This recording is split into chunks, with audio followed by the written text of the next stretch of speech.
partidos que integran la coalición multicolor ya definieron posición sobre a quienes votarán mañana en el plenario de la Asamblea General para la nueva integración de la Institución Nacional de Derechos Humanos y Defensoría del Pueblo. El Partido Nacional redujo su lista a 4 nombres. El Partido Colorado se inclinaría por la posición de Ciudadanos. Cabildo Abierto maneja 2 nombres y no incluirá en su nómina a ninguno de los actuales. Por su parte, el Frente Amplio está reunido a esta hora para comunicar su posición. La votación llega en un clima de tensión social por los reclamos de organizaciones al oficialismo para que se respete la independencia del organismo y la necesidad de que la nueva directiva tenga experiencia acreditada en defensa de los derechos humanos.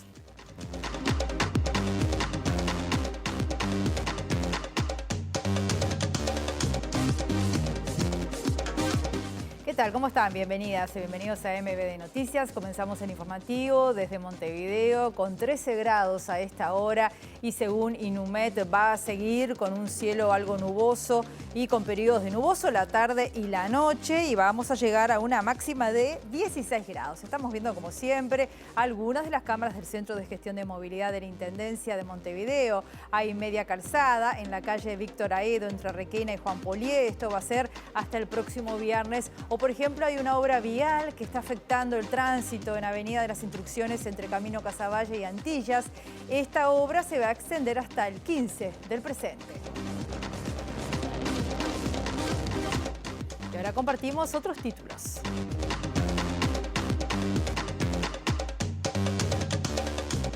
Durante julio se mantuvo la tendencia y cayó nuevamente el consumo de los hogares uruguayos que cambiaron a marcas consideradas clase C. Más de 600.000 personas que mantuvieron sus empleos durante la pandemia perdieron salario real en 2 años, según un informe del Ministerio de Trabajo. Hechos de violencia con armas de fuego en el Liceo de Delta del Tigre motivaron un paro docente y un nuevo reclamo por seguridad para trabajar y estudiar. Presidente argentino convoca a empresarios y sindicatos para lograr acuerdos de precios y salarios para frenar la inflación que cerraría en el año 90%.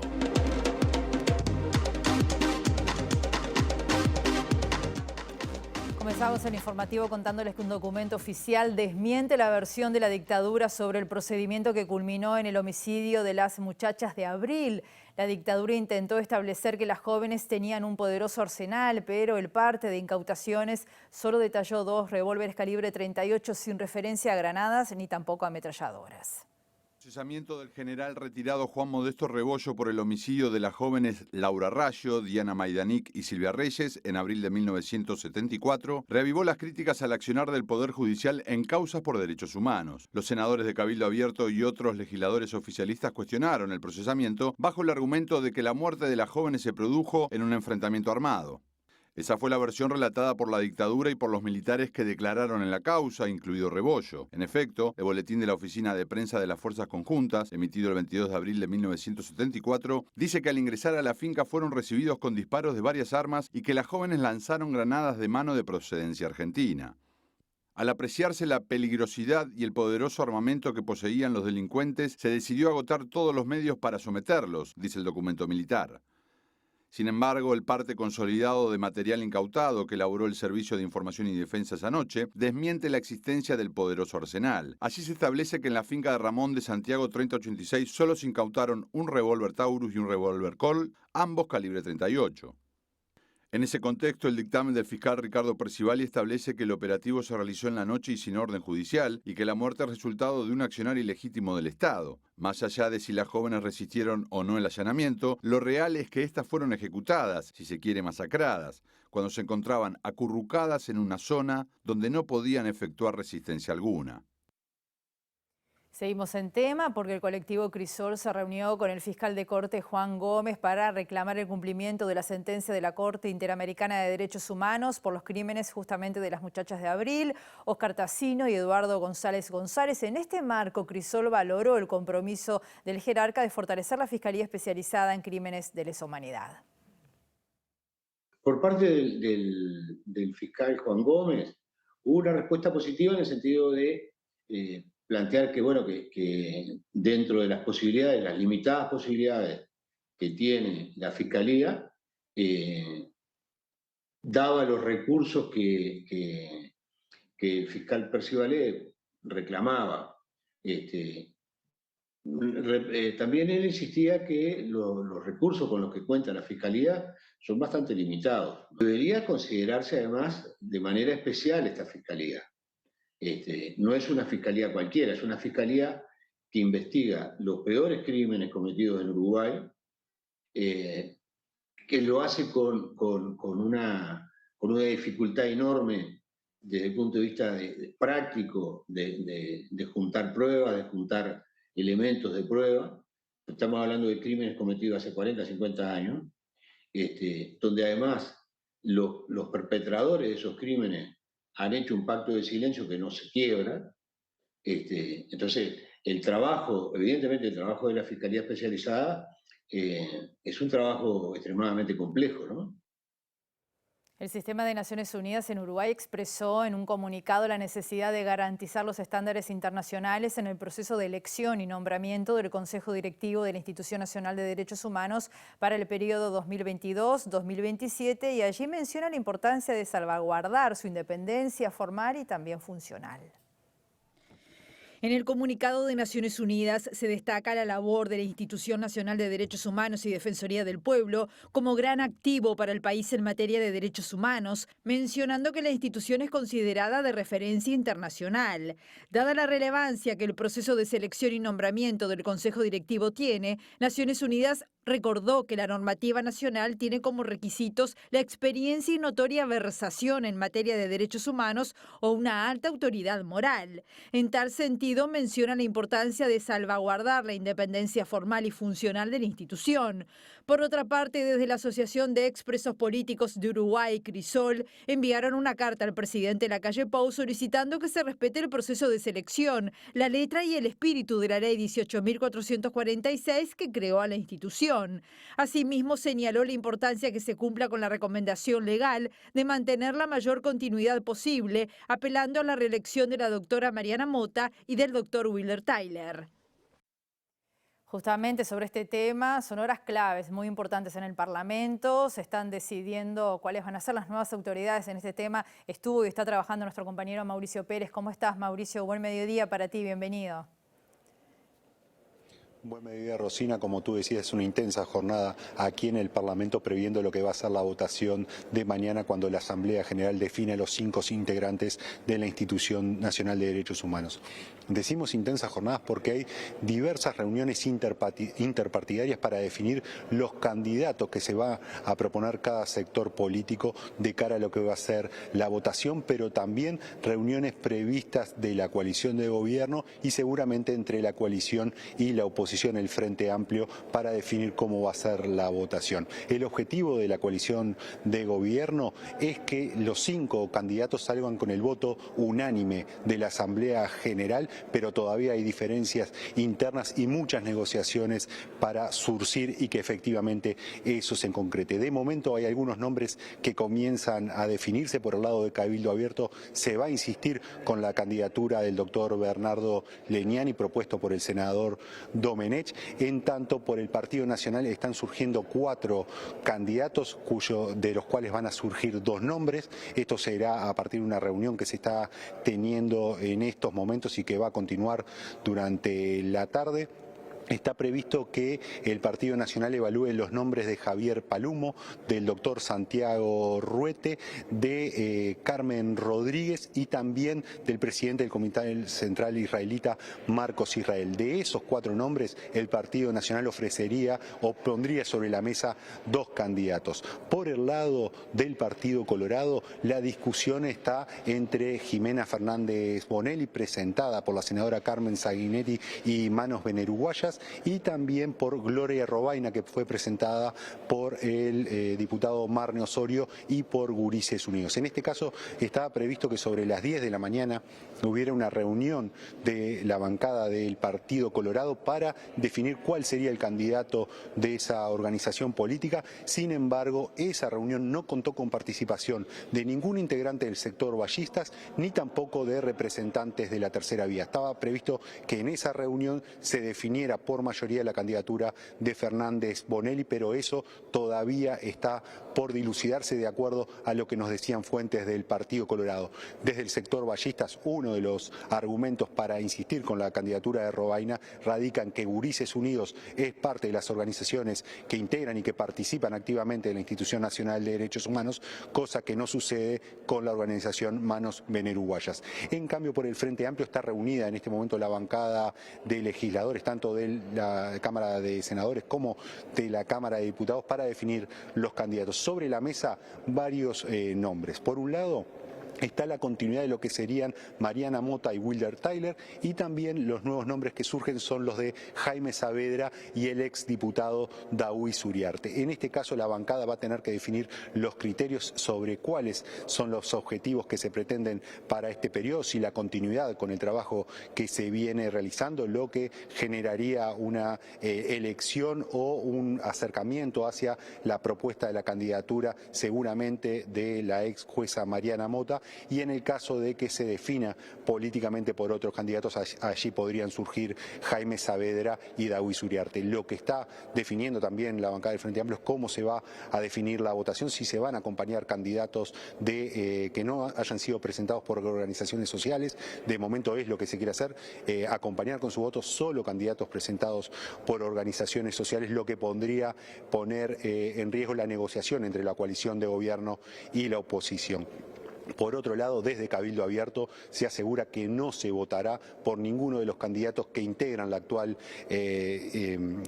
integración de la Institución Nacional de Derechos Humanos, por lo cual en las boletas de Cabildo Abierto no surgirían votos ni para Mariana Mota ni Wilder Tyler, lo que eso pondría a afectar lo que es las negociaciones que están cursando en este momento entre el oficialismo y la oposición. Unas negociaciones que, según nos decían desde el Frente Amplio, se pretenden que sean negociaciones sí, pero no una repartija de cargos. En el correr de la tarde, seguramente, como decíamos Rosina, estos detalles van a comenzar a dilucidarse y ahí se podrán conocer los 5 nombres que surgirán en la sesión de mañana de la Asamblea General. Estaremos informando y ampliando la edición central de MB Noticias sobre este y otros temas. Muchas gracias, Mauricio, así será. El otro móvil está a cargo de Natalia de Brum. Buen mediodía para ti, Natalia. Adelante, bienvenida. Buen mediodía, Rosina, en uno de los puntos más lindos de Montevideo, aquí en la puerta del Mercado del Puerto, donde se lleva adelante un espectáculo en el marco del Día Internacional del Turismo LGBTI. La División de Turismo de la Intendencia de Montevideo está a cargo de lo que se está haciendo, de lo que está viendo en este momento, este espectáculo que se está viviendo aquí en la explanada de lo que es la puerta de entrada del Mercado del Puerto. Para hablar de esto, de qué se trata y además también de las propuestas que tiene Montevideo y cómo está posicionada a nivel mundial con respecto al turismo LGBTI, estamos junto a Sergio Miranda. Gracias por estos minutos. La jornada de hoy además también invita un poco a concientizar y también a promocionar y promover lo que es la importancia de este turismo. Totalmente, la Intendencia de Montevideo viene trabajando desde hace mucho tiempo muy comprometido con estos temas y digamos haciendo hincapié en la articulación público-privada. Acá es muy importante. La Intendencia viene trabajando con políticas públicas de mucha afirmación positiva con esto. Acabamos de terminar un programa estratégico de capacitación para personas trans y no binarias. De esa capacitación que llevó 3 meses, quedaron 10 proyectos que la Intendencia va a seguir acompañando. Y uno de ellos tiene que ver justamente con turismo. Exactamente, uno de los 10 proyectos tiene que ver con turismo LGBT. Y acá lo importante resaltar es que además de la oportunidad de trabajo, de generación de empleo que genera el turismo, es una cuestión como de derechos, ¿no? De igualdad para todas las personas, y que eso hace que Montevideo se enorgullezca de siempre estar como en el ranking, en la lista de las primeras ciudades en el mundo amigables con la comunidad LGBT. Esto tiene que ver con el marco legislativo que logró Uruguay, tiene que ver con las medidas de seguridad, con un clima amigable todo el año, tiene que ver con muchas cosas que hace que la comunidad LGBT a nivel internacional considere a Montevideo como un destino amigable y lo elija para venir. Tenemos que seguir trabajando, es muy importante la actitud proactiva del sector privado en ese sentido, en la capacitación, en la licitación y en la incorporación, y esto es lo fundamental, en la incorporación en su personal de primera línea de atención al público a personas LGBT, particularmente por población trans y a población LGBT en general, porque eso es una medida y es una acción concreta, una afirmación afirmativa de demostración de que realmente la iniciativa del restaurante, el hotel, el emprendimiento que sea, realmente tiene políticas inclusivas dentro de su gestión, ¿no? El turismo que llega a Montevideo también LGBTI es importante. Ustedes tienen más o menos un número de lo que ha venido creciendo en este sentido. Recién decías, Montevideo es reconocida mundialmente justamente por promover este tipo de turismo. Sí, en realidad, bueno, estamos en el marco de estar volviendo a la presencialidad y volviendo después de la pandemia. Hubo 2 años de turismo casi frenado.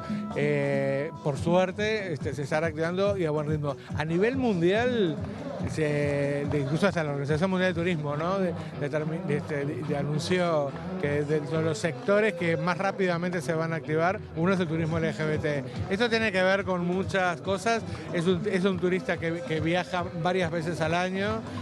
Montevideo, Uruguay, tiene la ventaja de tener como un turismo desestacionalizado, donde no todo es sol y playa, sino que tiene un montón de oferta que permite que sea durante todo el año, y eso es una ventaja, ¿no? Se está activando, y yo creo que por lo mismo que decía, de estar tan posicionada de las políticas afirmativas y lo que tiene, y ahora con un involucramiento más comprometido de parte del sector privado, creo esto que va a redundar en muchos beneficios. ¿Es una oportunidad de negocio? Sí, pero sobre todo del lado de la intendencia es un tema de derecho humano, ¿no? El turismo es un derecho humano y la igualdad de todas las personas es una prioridad para nuestra gestión, así que hay que seguir trabajando en eso. Miranda, muchísimas gracias por estos minutos, Rosina, y bueno, nosotros con esta música de fondo que ustedes están escuchando, el show continúa, si están por acá cerca pueden venir, porque la verdad que está muy lindo el espectáculo, hubo tango también y ahora estamos escuchando entonces a un artista cantando. Nos despedimos, continúan ustedes de estudio. Muchas gracias, Natalia.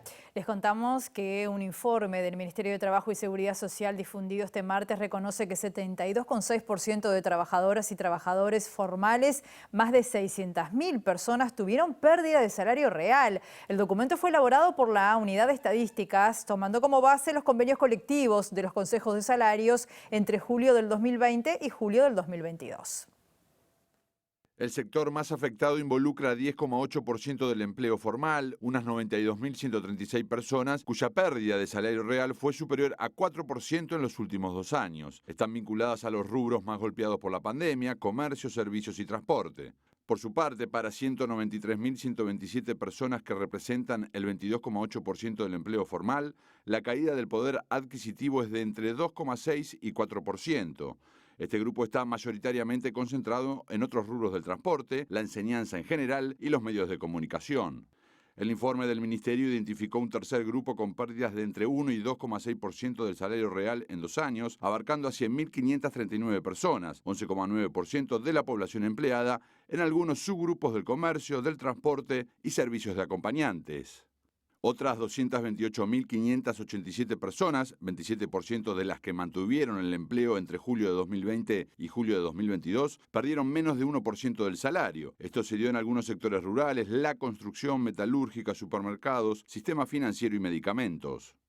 Según el Ministerio de Trabajo, el restante 27,4% de las personas que trabajan, unas 232.385, no perdieron salario real. Se desempeñan en la industria química, salud, industria frigorífica, servicios portuarios, informática, agropecuario en general y servicio doméstico. Un estudio sobre el consumo en nuestro país en el último mes revela una caída de un 6% y entre los productos que la población está dejando de adquirir están limpieza y cuidado personal, que son los rubros que experimentan mayor rezago.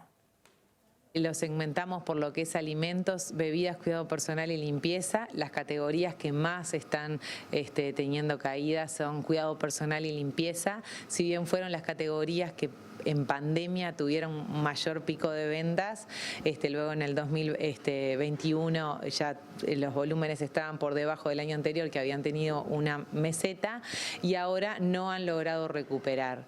Incluso dentro de ese consumo hemos visto que Analizamos hoy lo que son las marcas A, B y C de las diferentes familias y en todas las familias están creciendo las marcas C en detrimento fundamentalmente de las marcas A.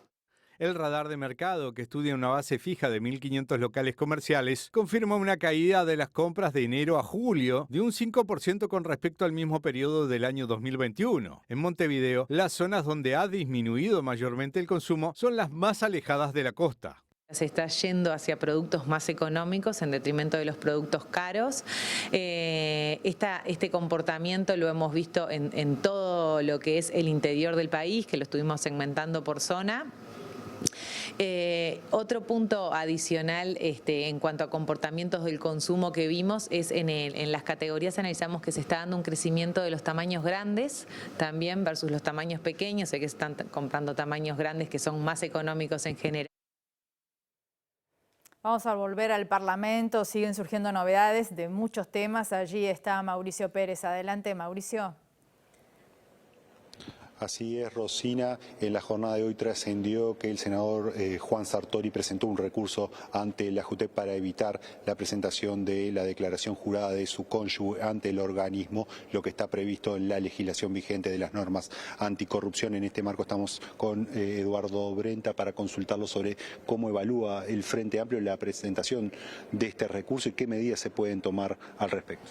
Bueno, en primera instancia nosotros insistimos respecto a la necesidad de que se cumpla la ley vigente. La ley vigente establece que el senador Sartori debe presentar su declaración jurada, la cual ha sido presentada en forma incompleta, según ha informado la JUTEP, y en segunda instancia debe presentar la declaración jurada de su cónyuge.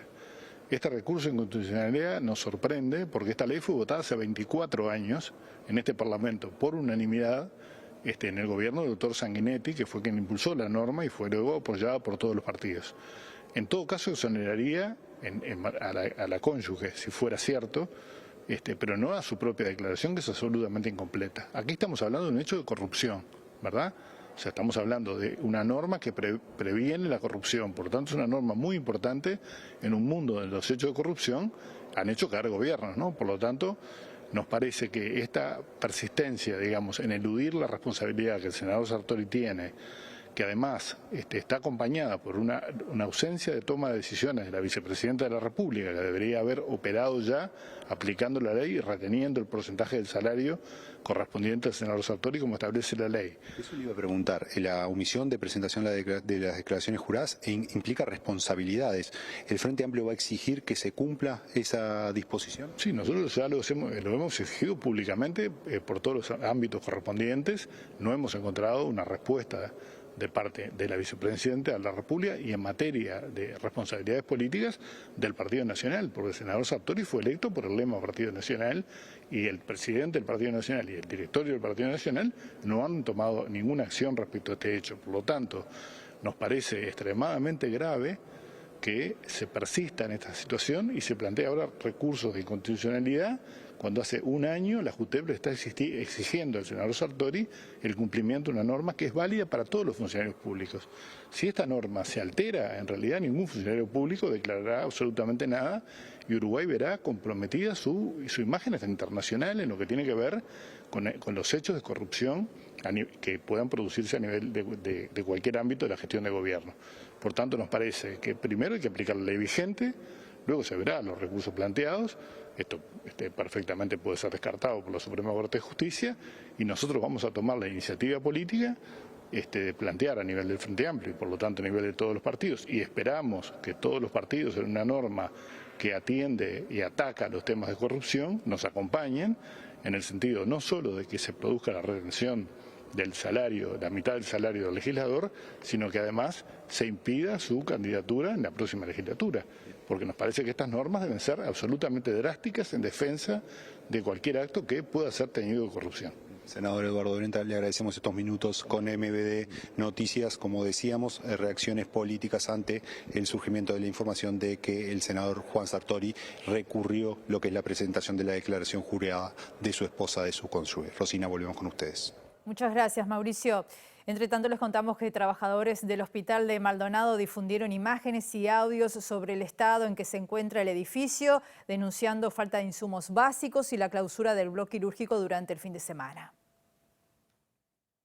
Compañero, no hay analgésico. Ayer era un caos porque había pacientes para pasar calmantes y no había ningún calmante, no había opciones de calmantes, no había. Los médicos y los enfermeros están quejándose, ahí adentro estamos en una tortura psicológica tremenda, no hay gasa porque a lo que está el centro de materiales clausurado también, no hay quien haga las gasas, no hay quien esterilice tijeras, se está lavando en enfermería. No, la verdad, compañero, de adentro y nadie habla nada. Vamos a agregar que la directora de la zona este de ACE, Laura Yull, reconoció parte de la información brindada por los trabajadores, pero matizó la gravedad, según consignó esta mañana Montevideo Portal, sobre la falta de medicamentos. Dijo que puede haber casos puntuales sobre las humedades. Reconoció que el establecimiento no está en las mejores condiciones, pero aseguró que en los últimos meses ACE remodeló el bloque quirúrgico con el fin de solucionar este problema. En relación con la clausura del bloque durante el fin de semana, dijo que se debió a que se arrojó un producto muy fuerte para esterilizarlo. Hacemos la pausa, va a ser muy breve, ¿eh? Volvemos enseguida.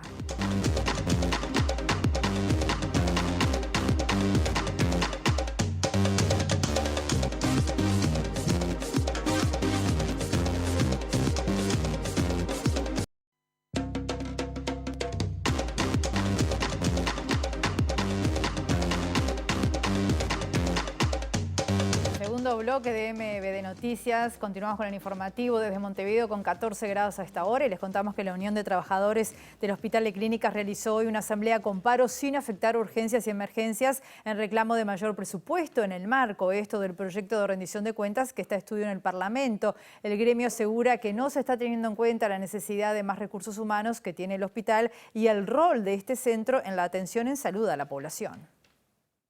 Está calculado que el Hospital de Clínicas, dentro del sistema de salud, de lo que es la producción, tanto de internación, el número de cirugías, el número de atención a pacientes ambulatorios, representa entre un 12 y un 14% de todo lo que es el Sistema Nacional Integrado de Salud. Entonces nosotros decimos, el Hospital de Clínicas no ha recibido el presupuesto acorde con ese crecimiento. Entonces, tanto lo que es las nuevas salas en los proyectos que se están planteando, que nos parece muy bien, que luego de lo que fue la pandemia, todo lo que quedó retrasado, por ejemplo, la atención al cáncer de mama, que nos parece muy importante, todos los proyectos que se estén planteando, esté acompañado con una determinada dotación y que acompañe esa excelencia que se plantea para atender a los pacientes. Entonces, ahí vemos que dentro del presupuesto nacional no se acompaña es presupuestalmente a la parte de recursos humanos del Hospital de Clínicas. El sindicato del Liceo de Delta del Tigre realizó esta mañana un paro y asamblea para reiterar su preocupación ante hechos de violencia en ese centro de estudios y además en las inmediaciones. El docente Fabio Borges compartió el contenido de una carta elaborada por el sindicato en la que se recuerda que en mayo se habían registrado situaciones que motivaron también asamblea, paro e incluso una nota a las autoridades. Sin embargo, la situación permanece incambiada. En la presente jornada, por el día de ayer, se presentaron nuevamente hechos de violencia manifestados en el entorno institucional. En lo mismo se percibieron armas de fuego por parte de individuos que circundaban el predio, constituyendo esto una clara amenaza a los que se encontraban trabajando y estudiando en la citada dependencia. De la misma participaron vehículos de particulares, civiles, incluyendo estudiantes del centro licial. Conjuntamente con la policía, la que se hizo presente en el lugar de los hechos, se reunieron frente a la puerta de nuestro recinto los protagonistas de esta funesta situación. Primaron allí los violentos reclamos hacia el liceo de forma desmedida por parte de quienes con la policía respondían por estos hechos. Esta no es una situación aislada, lamentablemente se repite 2 o más veces con periodicidad semanal. Desde los hechos próximos pasados del mes de mayo, de pública notoriedad y mismo tenor, hemos recibido promesas de las autoridades secundarias de atender a estos emergentes. Nos vamos, los esperamos a que nos acompañen a las 19 horas en nuestra edición central. Que pasen muy bien.